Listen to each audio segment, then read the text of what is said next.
Psalm chapter 57, verses 9 to 11. I will praise you, Lord, among the nations. I will sing of you among the people. For great is your love, reaching to the heavens. Your faithfulness reaches to the skies. Be exalted, O God, above the heavens. Let your glory be over all the earth. Good morning, church! Good morning, church! Happy Sunday! Another day to praise the Lord. At sa lahat po ng mga tatay dyan, Happy Father's Day!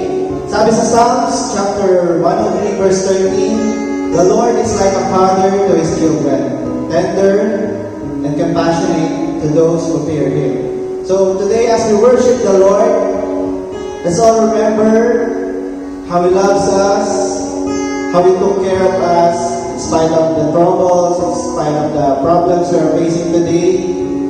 Truly, wala pang nakakaalam, wala pang nakakabatid kung gaano tayo kamahal ng Diyos. So today, as we worship, as we sing praise, as we worship the Lord our God, let's give Him the honor, the glory He deserves.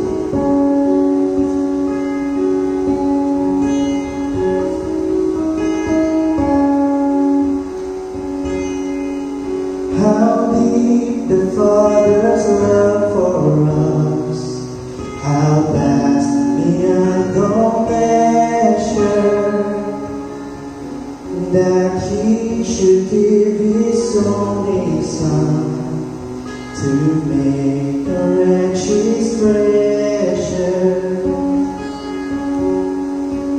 How great the pain of sin and loss, the Father turns His face away, as words which mar the chosen one bring many sons to glory.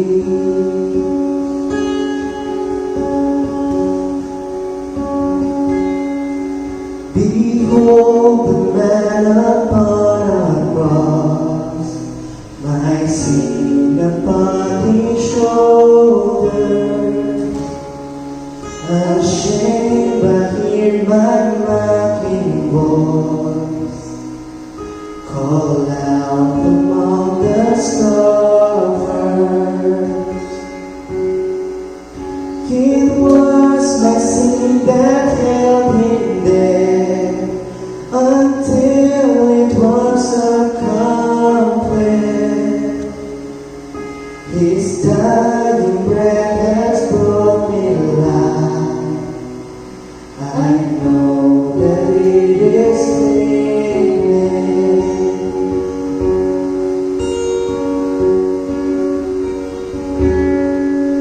I will not boast in anything, no gifts, no power, no wisdom,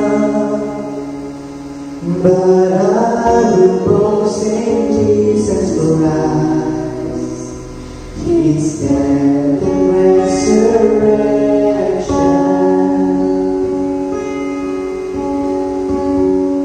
Why should I gain from this reward?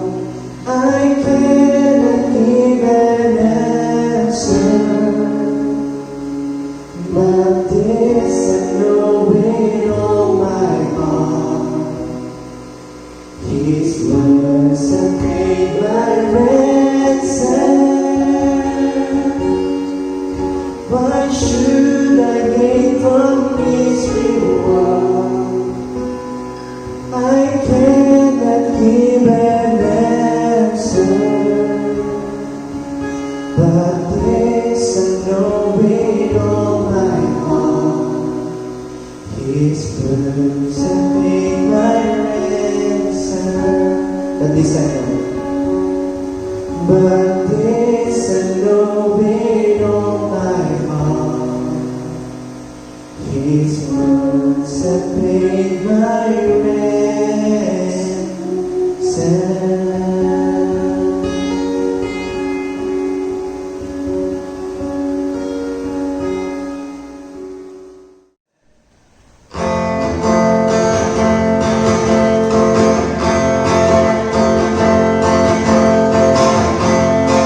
tagumpay. Alleluia, alleluia, alleluia,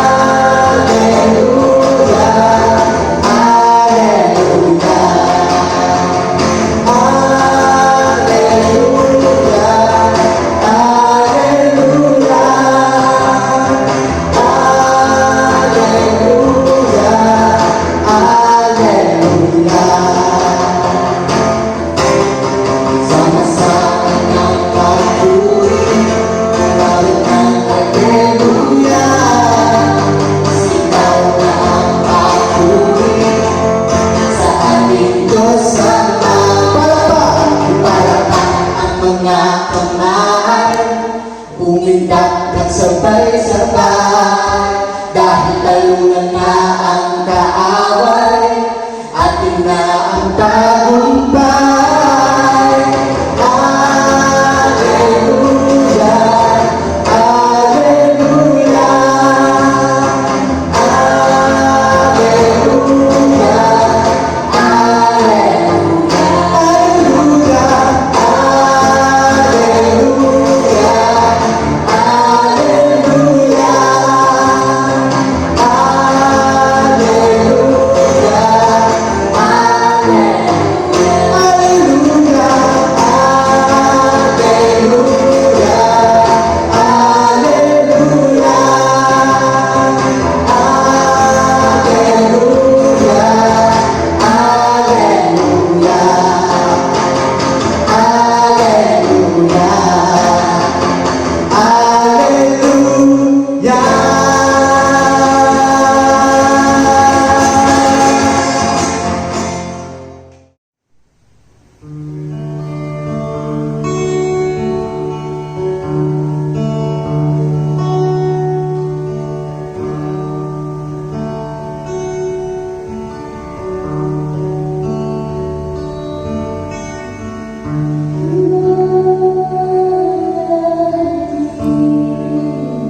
chapter 5, verses 43 to 48.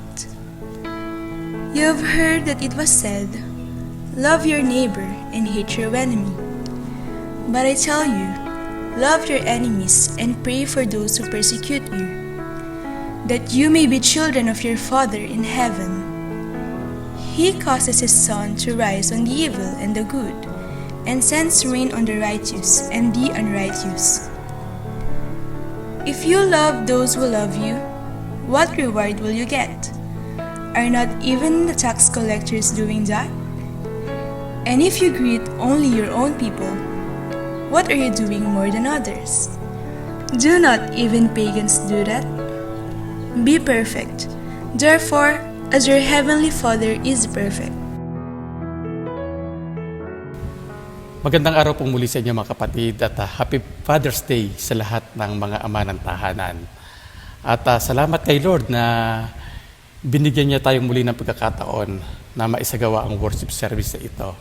At bilang transition sa new normal sa paparating po ng modified general community quarantine, kung saan ay inaasahan na po natin yung pong possibility na muli po tayo magkakatipon-tipon dito po sa ating church building, unti-unti na po tayong magsasagawa ng gawain dito po sa ating mismong church compound.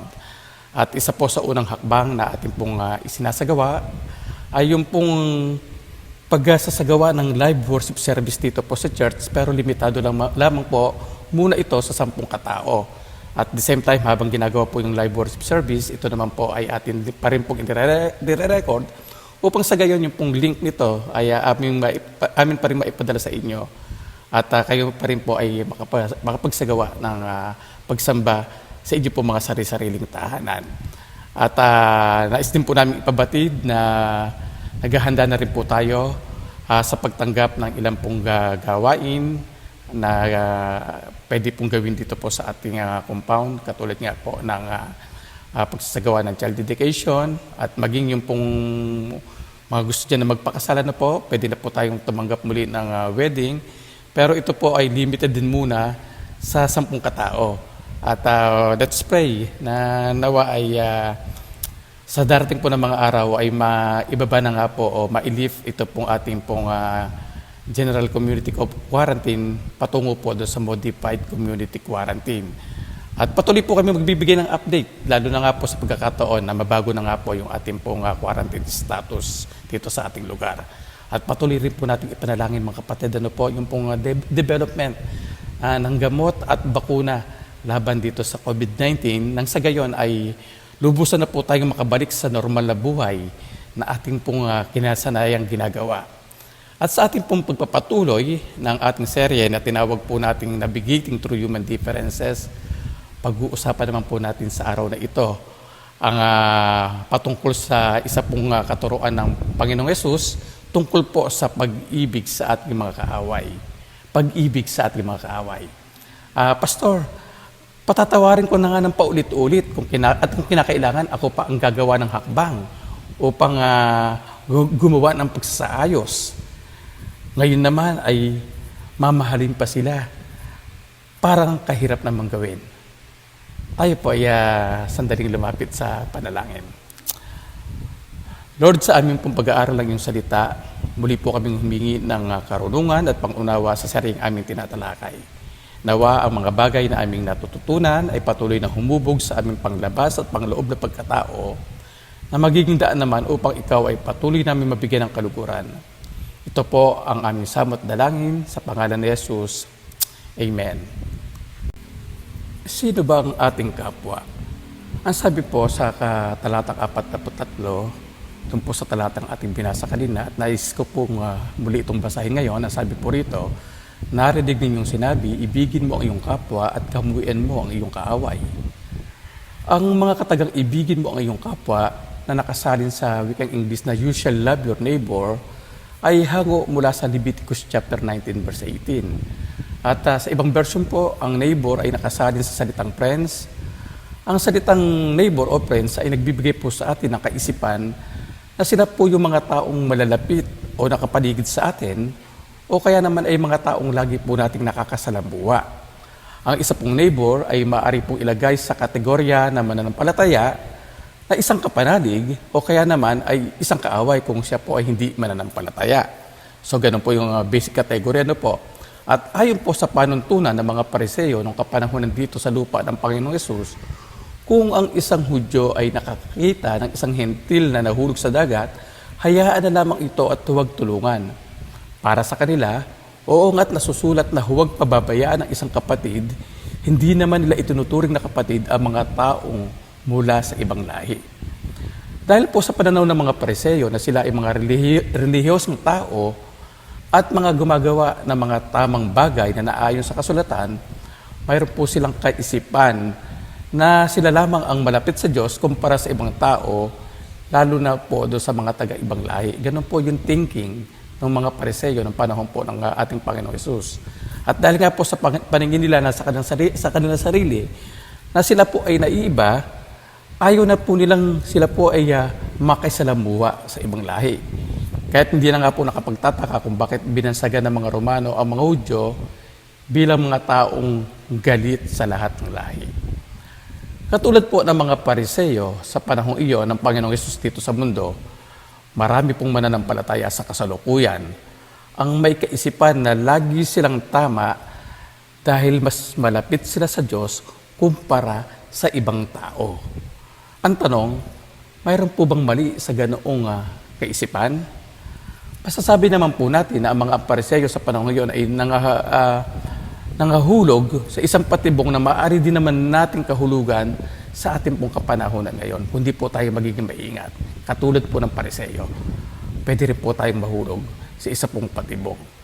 At bilang mga mananampalataya po, nagkakaisa naman ang ating pangakaisipan na tayo po ay mga taong mayroon pong common relationship kay Kristo. Actually, ito nga po yung nagbubuklod sa atin upang tayo po ay maging malapit sa isa't isa. Tayo nga ay naging isang pamilya na mayroon pong pare-parehong pananampalataya, mayroon pong pare-parehong pinapahalagahan, mayroon po tayong common na layunin. Tayo din po ay may pinanghawakang pare-parehong destinasyon na alam po natin na sa hinaharap, matapos po ang physical na buhay dito sa daigdig, ay common po yung pong ating destinasyon. At ito nga po yung eternal na buhay o yung pong buhay na walang hanggan. So dahil po sa mga nabanggit na pagkakapare-pareho, natural po talagang magkaroon po ng pagpapahalaga sa isa't isa ang bawat mananampalataya. At dahil po dito, nagkakaroon din po tayo agad po ng clear distinction kumpara sa mga unbelievers. Nakikita po kagad kung ano po yung ating kaibahan kumpara doon po sa mga hindi mananampalataya. Iba ang nagiging pagtingin natin sa kanila, ito naman po ang nagiging bunga, nagiging iba po ang pagtingin natin sa hindi mananampalataya. Sapagkat mayroon nga po tayo mga kaisipan na hindi po natin sila kauri. At sa totoo lang, dumarating pa nga po yung punto na estranghero o stranger ang nagiging turing natin sa kanila kahit na nabibigyan na tayo ng pagkakataon na sila po ay ating makasalamuha. Nagiging stranger po ang ating pagtingin sa kanila. So binanggit po ng Panginoong Yesus ang problemang ito na tumutukoy sa gawi ng mga Pariseo upang maturuan ang mga tao noong panahon na yon na huwag po silang pamarisan. Mayroon pong itinuturong lesson ang ating pong Panginoon mula po sa kwentong ito. At ako po ay naniniwala na ang mga salitang ginamit ng Panginoong Hesus noon ay relevant at applicable hanggang sa ating pong kasalukuyang panahon. Sino naman po ang ating mga kaaway? Ang salitang kaaway ay nangangahulugang unfriendly opponent. Ang ating mga kaaway ay sino mang galit sa atin na nagnanais na tayo po ay saktan o kaya naman ay mailagay tayo sa isang kaguluhan. Maaring sila din po yung sino mang nakagawa ng kamalian sa atin at para po sa iba, maituturing din na kaaway ang sino mang iba ang bagay na pinapahalagahan o prinsipyong pinapaniwalaan. Sa totoo lang, sa maraming lugar at sa maraming pagkakataon ay nakatatagpo po tayo ng mga kaaway. lagi po tayong mayroong nakaka-engkwentrong mga kaaway. Gayun din naman, madali lang naman po ang gumawa ng kaaway. All we need are some strong differences. At ayun, may kaaway ka na agad. Mayroon lamang kay isang bagay na hindi pagkasunduan, isang prinsipyong hindi pagkasunduan, mayroon ka na kaagad kaaway. At bilang isang bansa, ang kasalukuyan po nating kaaway ay ang COVID-19 na naglalagay po sa atin sa matinding panganib. And if we look at people around us, dahil po sa pagharap sa problemang ito ng COVID-19, makikita po natin very obvious na may makikita po tayong mga nagiging magkaaway sa pagtugon sa sitwasyon. Pare-parehong nagnanais na makatulong, ngunit dahil po sa magkakaiba ang pananaw, magkakaiba po yung opinion, ang mga dati po magkakaibigan ay nagiging magkaaway. Yes, may mga pag-aaway-away po sa politika, may mga nagiging pag-aaway-away po dahil sa paniniwala sa relihiyon. Idagdag pa po natin dito yung nagiging magkakaaway dahil po sa negosyo o yung pong dahil po sa competition, sa negosyo nagkakaroon po ng pag-aaway at maging po mga nag-aaway dahil lamang po sa kulay ng kanilang mga balat. Noong pong panahong binanggit ng Panginoong Yesus ang katurong ito patungkol sa pagmamahal sa kaaway, para sa po yung kasabihang mahalin mo ang iyong kaibigan at kamuhian ang iyong kaaway. Ang mga taong nakikinig po sa sermon ng Panginoong Yesus ay maaring nag-iisip po ng ganito. Ayos lang na mahalin ko yung kapitbahay ko na kapwa ko Hebreo. Pero kung yung mga Samaritano at yung maruruming hintil, teka muna, ibang usapan na yan. Tayo po kaya ngayon, tayo ngayon sa panahon po natin ngayon, ano kaya ang naiisip natin sa tuwing naaalala po natin yung mga taong iba ang paniniwala sa atin, iba ang prinsipyo sa atin, iba ang ginagawa sa atin. Ayun nga po sa definition natin ng enemy, ay sila po yung mga taong iba po yung opinion, hindi man po yung talaga pong physical na nakikipag-away sa atin, pero iba lang po yung kaisipan, iba lamang po yung mga gawi, iba yung pinaniniwalaan. Ang definition po ng kaaway, sila po yun. At madalas po, unaware po tayo na ang dami na pala nating kaaway. Ang talatang ating pong binasa ay direktang nagtuturo sa atin na puksain natin ang ating mga kaaway sa pamamagitan ng pag-ibig. Sa English, eliminate or exterminate our enemies with love. Paano nga po ba natin mapupuksa ang ating mga kaaway? Gamit ang pag-ibig. Una po, ang sabi po sa talatang 44, ngunit ito naman ang sinasabi ko, ibigin ninyo ang inyong mga kaaway at ipanalangin ninyo ang mga umuusig sa inyo. So ano po ang dapat natin gawin? Ilapit sila sa Diyos sa pamamagitan ng pananalangin. Loving our enemies and praying for those who persecute us really requires strict obedience. At lagi nga po ito nagiging dilema on our part po. May mga pagkakataon nga na kahit yung mga mahal natin sa buhay ay nalilimutan po natin na ipanalangin. Kaya masasabing mas mahirap ipanalangin ang ating mga kaaway, lalo na at may negatibo po silang, meron po tayong negatibong emotion laban po sa kanila, meron po tayong negatibong damdamin para po sa kanila. Ngunit sa kabilang banda, hindi nga ba't kapag galit tayo sa isang tao, ay lagi itong laman ng ating isipan.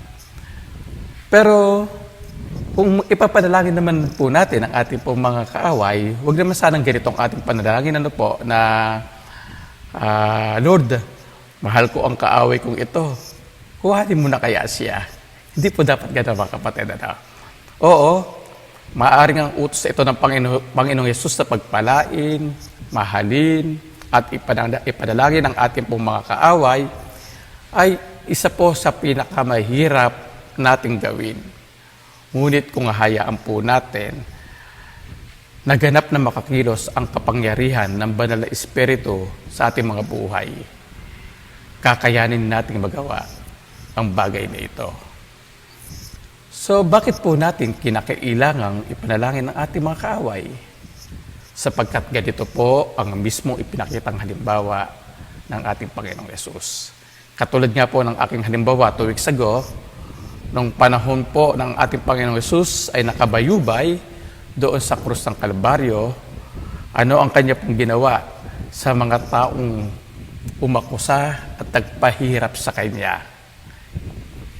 Inilapit po niya ito sa Ama at sinabing, Ama, patawarin po sila sapagkat hindi nila nalalaman ang kanilang ginagawa. Mga kapatid, ang pananalangin para sa ating mga kaaway ay isang spiritual discipline at ito rin po isa ring pribilehiyo. Maaari ang Diyos po ay tubugon sa mismong ating kahilingan at maaari rin namang iba ang kanya maging pagtugon. Ngunit ang tiyak po sa anumang kasagutan ni Lord sa ating paglapit sa Kanya para sa ating mga kaaway, pagpapalain at babaguhin niya tayo, lalo na po sa mga negatibong emotion na mayroon po tayo. Prayer also leaves the consequences, revenge, and complete justice to God.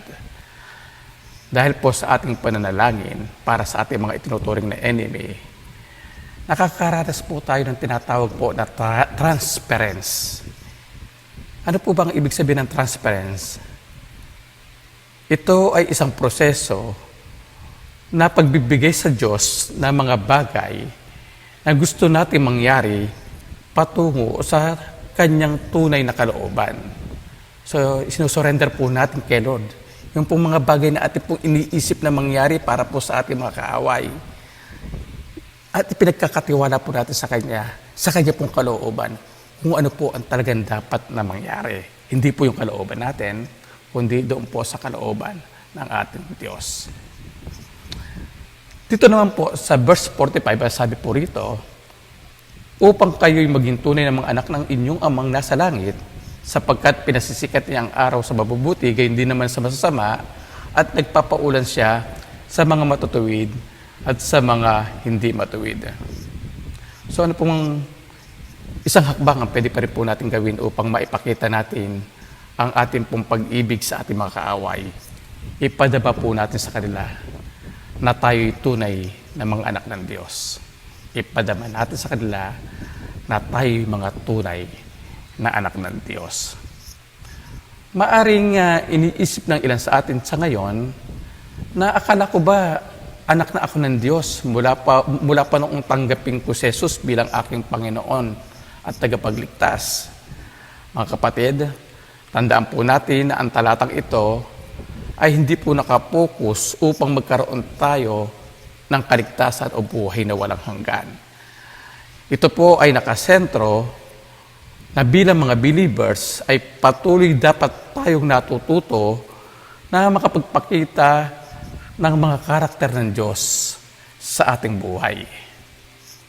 Pangkaraniwan, ang isang bata po ay lumalaking kagaya katulad ng kanyang mga magulang sapagkat sila po yung madalas silang nakakasama. Gayon din naman, ang nais ng Diyos para sa atin na kanyang mga anak ay maging katulad ng ating Panginoong Hesukristo. Kahit na sa langit lamang talaga tayo magiging ganap na banal, doon lang naman po talaga magkakaroon ng perfect holiness. Ano po? Ang isang anak ng Diyos ay hindi po dapat nagpapatuloy na nagkakasala at magsisisi kung siya magkakasala, tapos ulitin naman po, paulit-ulit, magkakasala sa same kasalanan at muling magsisisi. Ano po? Ibig sabihin, hindi natin dapat ginagawa na patuloy tayong nagagalit sa ating enemy at irarason na lang natin na ihihingi ko na lang uli ito ng tawad kay Lord. Itong aking nararamdaman na ito na pagkagalit, i-ask ko na lang uli ito ng forgiveness. Kung pinaniniwalaan po natin na ang Diyos ay pag-ibig, dapat nakikita po sa atin ang karakter ng pag-ibig. hindi po ito nawawala. Kundi ito yung pong antas ng pagtulad sa karakter po ng Diyos ay lalo pong tumitindi sa kada araw ng ating pong buhay. Pero po, kung isang ilustrasyon po, kung ang isang babae po ay nakaranas na mamolestya at nakilala niya ang gumawa nito, kailangan ba niyang kaibiganin ito o gawing friend ang taong ito? Siyempre, ang sagot po ay hindi. Sapagkat hindi naman talaga tamang tignan at mas lalong malalagay lamang po sa peligro ang biktima kung kanya po itong gagawin. So paano na po yung utos sa talata na ibigin mo ang iyong kaaway? Hindi po sinabi ng Panginoong Yesus na gustuhin niya yung tao na nag-agrabyado sa kanya o kaya ay gustuhin na lamang niyang yung ginawa niya ay tanggapin na lamang po na okay lang. With what Jesus wants for her is to exercise what we call agape love. Nangangahulugan ito na dapat pa rin siyang magpakita ng concern sa kapakanan ng kanya pong attacker. Dapat pa rin po siyang gumawa o mag-isip ng mga bagay para po sa kapakanan ng kanyang kaaway upang ito ay hindi mapahamak. Naalala ko rin po yung pong interview sa isa pong kaanak ng biktima ng pagsabog na naganap sa isa pong night market sa Davao City a few years ago. Palagay ko meron pong nakakaalala sa inyo nito. Po. Hindi po siya nagpakita ng anumang galit doon po sa perpetrator. Sa halip, ang panalangin niya ay makakilala ang taong nagsagawa ng pagpapasabog sa Panginoong Yesus. Ngayon po taong yun, yung attacker, makakilala kay Jesus Christ upang ito po ay mabago at magamit ng Diyos upang ang kasamahan nito ay magkaroon din po ng pagbabago sa kung anumang ideolohiya meron po sila. So yun po yung prayer ng pong kamag-anak ng biktima. Mabago yung pong attacker. Nasa gayon, kung siya po ay mababago, gagamitin po siya ni Lord para po yung kanya pong mga kasamahan ay mabago rin, mailapit din po sa Panginoon. Gawin din po yung pong isang interview sa kapamilya po ng mag-inang pinatay ng isa nilang tauhan sa negosyo. Napanood ko rin po ito sa ating po mga TV documentary.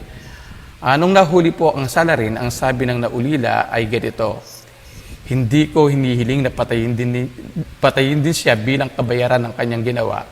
Ang panalangin ko sa kanyang magiging pagkakakulong ay makilala niya ang Diyos nang sa gayon ay magkaroon siya ng tunay na pagbabago na magagamit niya sa kanyang paglaya sa darating na mga taon. Mga kapatid, sa talatang ating nakita at sa ilustrasyong aking binanggit, maliwanag natin makikita na ang Diyos ay kumikilos sa buhay ng mga tao. Dahil ang Diyos po, handa po siyang magbigay ng pagpapatawad. Maliwanag po natin makikita na ang Diyos po ay nagbibigay ng tinatawag po natin pangkahalatang kahabagan sa lahat po ng tao. Sila man ay masama o mabuting tao. Yung pong grace ni Lord, hindi lamang po para sa mga mananampalataya. Ang grace po ni Lord, para po sa lahat ng tao, masama man o mabuting tao. Dahil nandito, bilang mga tunay na anak ng Diyos, dapat din po nating tratuhin ng pantay ang mga taong ating pong nakakasalabuha. Sila man ay ating mga kasundo o hindi kasundo. Ang sabi po sa verse 46 to 48, kung ang mga nagmamahal sa inyo ang siya lamang ninyong mamahalin, anong gantimpala ang inyong maasahan? Hindi ba't ginagawa rin iyan ng mga maniningil ng buwis? At kung ang mga kapatid lamang ninyo ang inyong binabati, ano ang ginagawa ninyong higit kaysa iba? Hindi ba't ginagawa rin iyan ng mga hintil? Kaya maging ganap kayo gaya ng iyong amang nasa langit. So ano pong makikita po natin dito? Ipakita natin sa kanila na tayo po ay naiba. Noong pong kapanahunan ng Panginoong Hesus dito sa lupa, Ang mga tax collector po na tinatawag din pong mga publikano ay mga Hebreo. Mga kalahi rin po ng mga Hudyo na po. Sila rin po yung galing po sa isa pong lahi. Sila po yung naatasang maningil ng buwis para sa pamahalaang Romano. Sisingilin po nila yung kapwa po nila mga Hebreo. Pero ano po ang ginagawa dito po mga tax collector na ito? Nagdadagdag po sila ng surcharge na para po sa kanilang sarili. Ito po yung sa salita po natin ngayon, kickback. Dinadagdagan po nila po. Dahil nga po sila ay nagtatrabaho para sa Roma, ang tingin po sa kanila ng kanilang mga kababayan ay traidor. Kababayan po nila, niloloko po nila po. At alam po ba ninyo na kahit noong mga panahong iyon, ay mayroon din pong tinatawag na mga palakasan o padrino system sa tax collector po.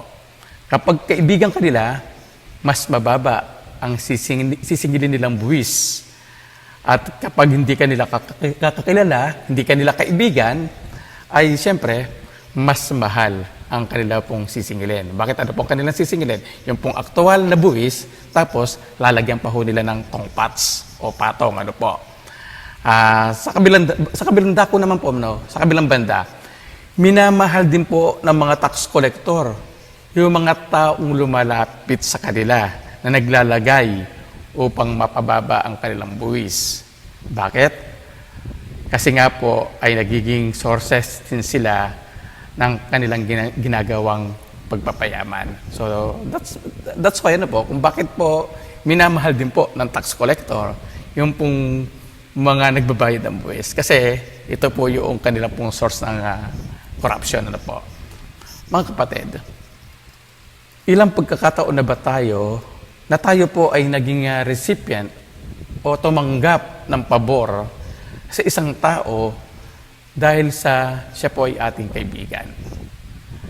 At ilang beses na din po ba tayong nakaranas na mabaliwala sa isa pong pila o sa isang linya na inuna pa po ng taong pinipilahan natin ang ibang tao na kanya pong kaibigan.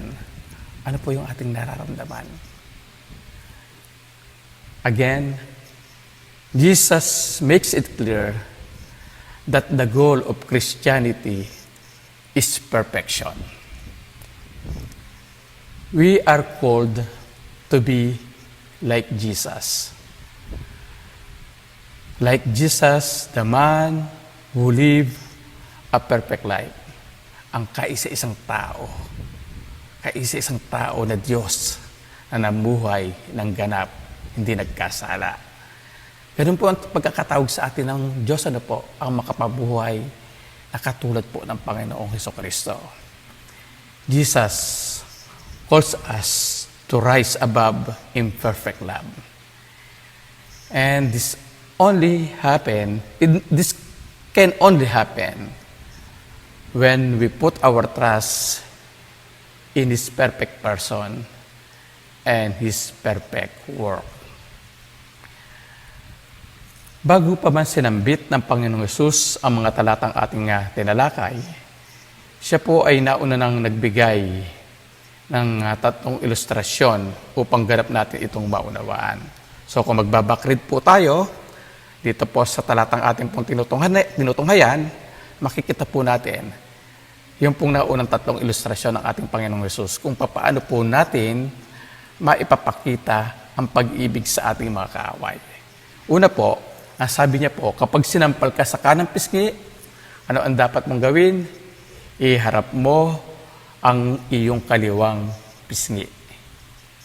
Another illustration, kung isakdal ka ninuman upang makuha ang iyong damit pang loob, ano daw ang dapat mong gawin? Ibigay mo ito sa kanya, pati na ang iyong balaban. At pangatlo, kung pilitin ka naman lulupig na pasanin ang kanyang dala ng 1 milya, ano ang dapat mong gawin? Pasanin mo ito ng 2 milya. Mga kapatid, ang mga nabanggit na ilustrasyon ay pawang may mas malalim na kahulugan ayon sa tradisyon ng mga Hudyo. Nung kanila pong mga kapanahunan, ano po? Gayunpaman, ito po ay pawang nangangahulugan na kung mayroong gagawa ng pang-iinsulto sa isang tao, dapat siyang umiwas sa pagsasagawa ng personal na paghihiganti. Ipakita natin na iba tayo sa iba. Kung mayroon man pong makakagawa sa atin o nakakagawa sa atin ng hindi maganda at sila po ay ating ituturing na kaaway. Ang sabi po ng salita ng Panginoon, ibigin mo ang iyong kaaway. Gagawa tayo, ituturing po natin kung iba po ang ginagawa po, pag sila po ay nasasaktan, kung magawa po sila ng paghihiganti, tayo po hindi. Ano po ang gagawin po natin? Ipapanalangin po natin sa kanila, ipapakita po natin sa kanila yung pagiging tunay na anak ng Diyos, ipakikita po natin sa kanila na tayo po ay iba sa kanila. Mga kapatid, ako po ay umaasa at dumadalangin na sa ating pagtunghay sa mga talata sa umagang ito, tayo po ay nabigyan ng kasagutan sa mga katanungang sinong ating kapwa, sinong ating mga kaaway, at bakit kailangan natin silang mahalin. At ako rin ay umaasam na nawa ay malinaw din nating nakita ang mga simpleng kapamaraanan upang mapuksa ang ating mga kaaway sa pamamagitan ng pag-ibig. Paano nga natin ito magagawa? Ilapit sila sa Diyos sa pamamagitan ng pananalangin, ipadama sa kanila na tayo ay mga tunay na anak ng Diyos, at ipakita sa kanila na tayo po ay naiiba. Tayo po ay lumapit sa Panginoon sa panalangin. Father God, salamat pong muli sa iyong mga salita na aming napag-aralan sa araw na ito. Gabayan po ninyo kami na maisapabuhay ang aral na aming natanggap ngayon, na ibigin ang lahat ng aming kapwa, kahit na po yung aming mga itinuturing na kaaway. Tuturing po namin sila ng pantay-pantay, wala po itatangi, wala po kaming pipiliin.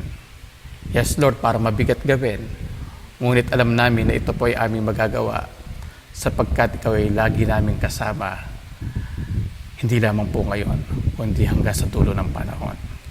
This is our prayer in Jesus' name. Amen.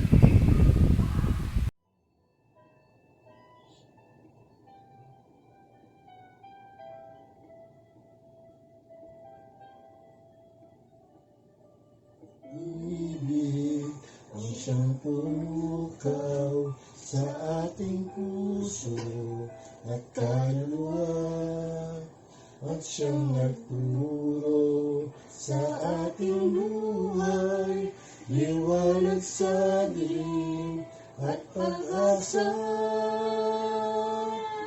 Ibig ang siyang buklod natin, di mapapawi kailan pa man. Sa puso't diwa, kaisa lamang, kahit na tayo ay magkawalay. Pagkat ang Diyos natin, Diyos ng pag-ibig, magmahalan tayo't magtulungan. At kung tayo'y bigo, ay huwag limutin na may Diyos tayong nagmamahal.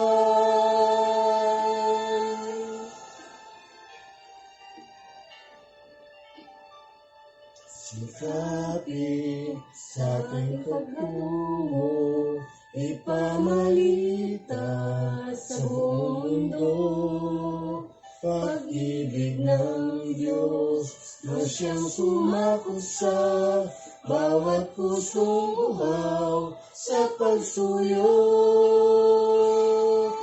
At ang Diyos natin, Diyos ng pag-ibig, magmahalan tayo't magtulungan.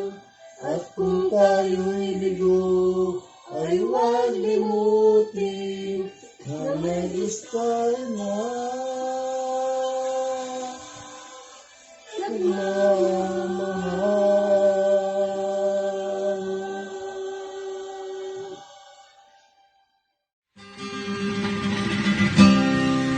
Happy Father's Day!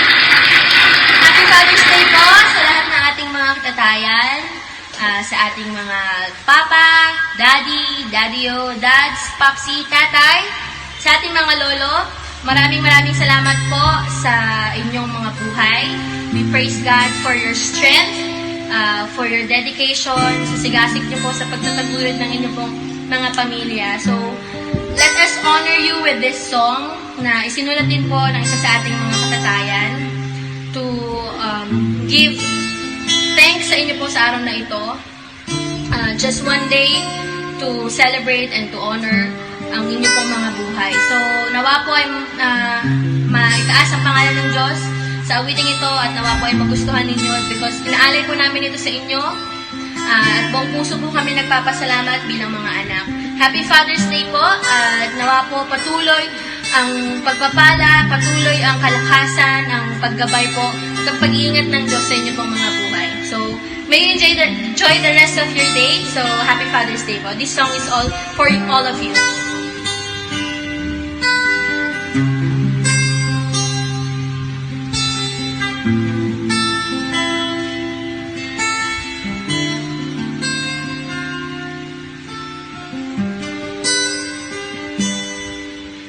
Pagtapatin mo ang puso na ito,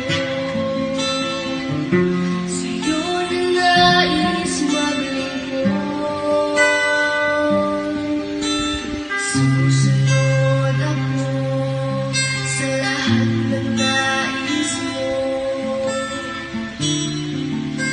Patutunayan ko ang iyong alangin tataas sa buong mundo'y ihahayag. Walang hanggang pag-ibig mo naranasan.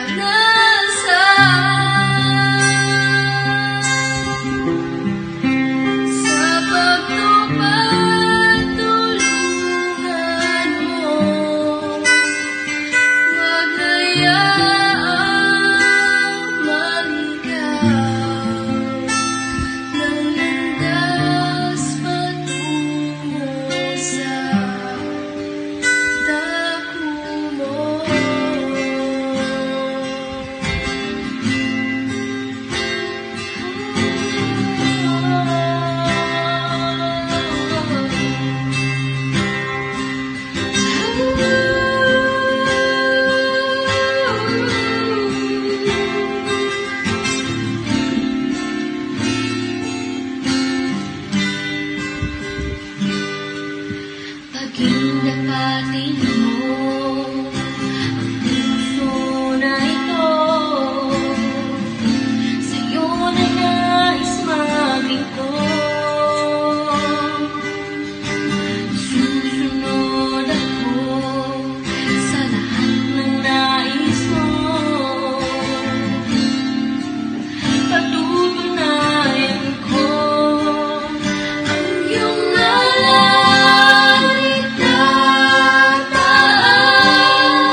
someday you would grow up and change the world some way. Now the world you've changed is mine, it's true, and I wish you could see who I see in you. I see a hero, I see a light, living by faith, every day by my side. I see a hero, I see a star, showing the way, just by being who you are. Best of all, I see who I hope to be, a hero like you are to me.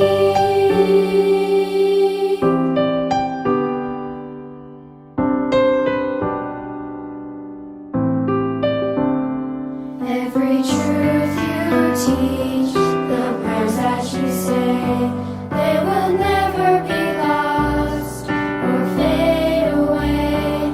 All the hours you spend just being my friend are heroic and brave in every way. I see a hero, I see a light, living by faith, every day by my side. I see a hero, I see a star, showing the way. Nagpupurit nagpapasalamat po ako sa Diyos dahil kahit hindi pinangatawanan ng aking tunay na ama ang kanyang tungkulin bilang ama, ay binigyan pa rin ako ng Diyos ng isang mapagmahal na lolo. Na siyang tumatayo bilang ama ko. Kaya sa iyo, Papa Ed, maraming salamat sa pagmamahal at pag-aalaga mo. Mahal na mahal kita. Happy Father's Day po.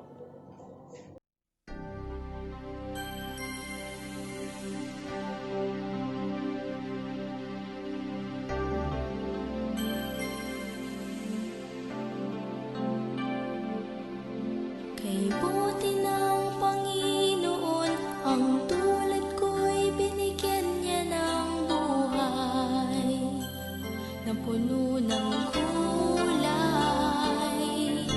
Wala na akong mahihiling dahil sa handog niyang walang katulad na mga magulang. Kapag ako'y nalulumbay, handa akong kalingain.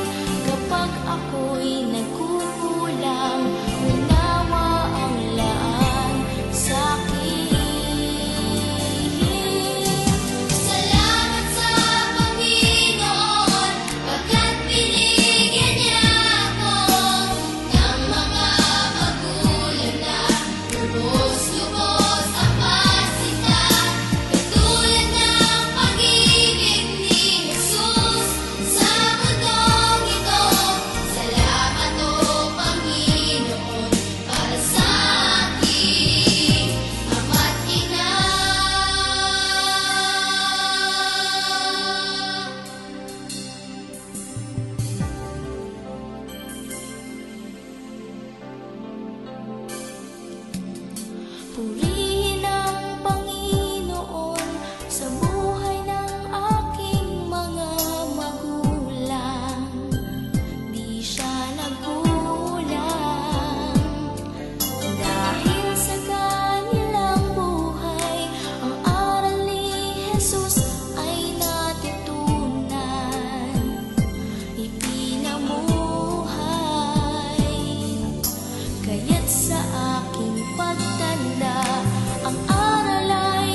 ang pag-ibig ng Diyos Ama, ang kagalakang dulot ng ating pakikipagkaisa sa Diyos Anak, at ang patuloy na pakikipisan ng Diyos Espiritu Santo ay patuloy naman nating maranasan ngayon at pagpakailanman. Amen.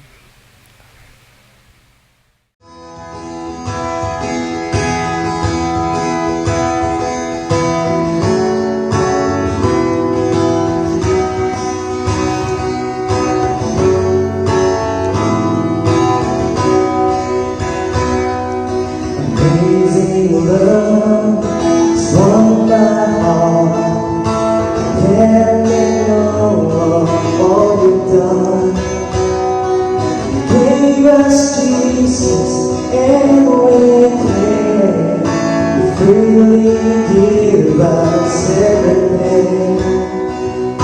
Amazing love sets me free from all that would weigh down me.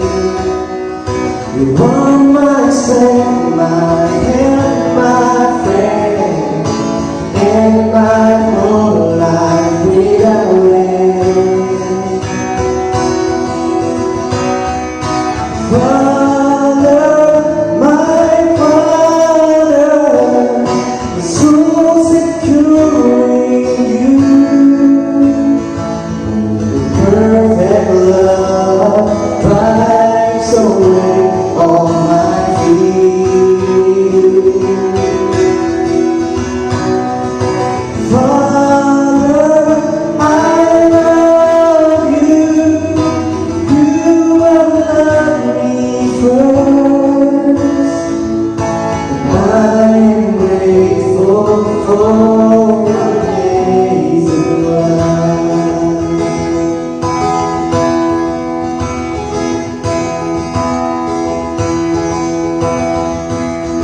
Amazing love, amazing love has come my heart. I am in awe of all you've done. You gave us Jesus and with Him you freely give us everything. Amazing love sets me free from all that would weigh down on me.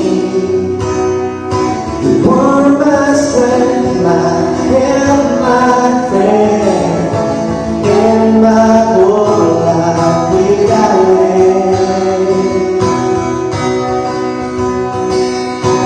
Father, my Father, I'm so secure in you.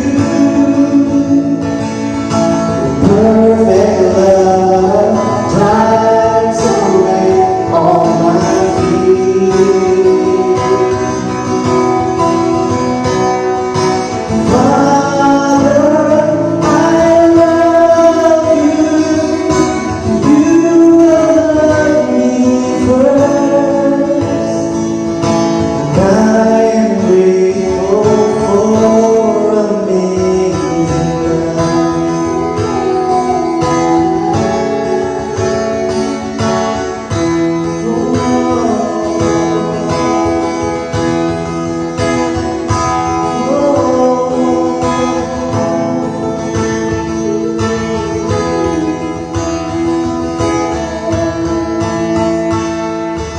Father, my Father, I'm so secure in you. Perfect love drives away all my fear. Father, I love you. You have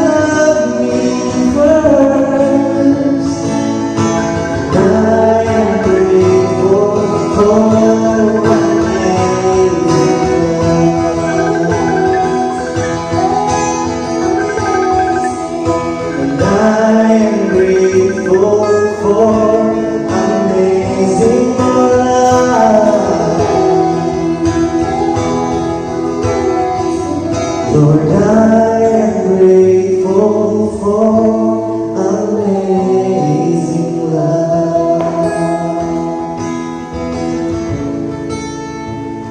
My Father, I love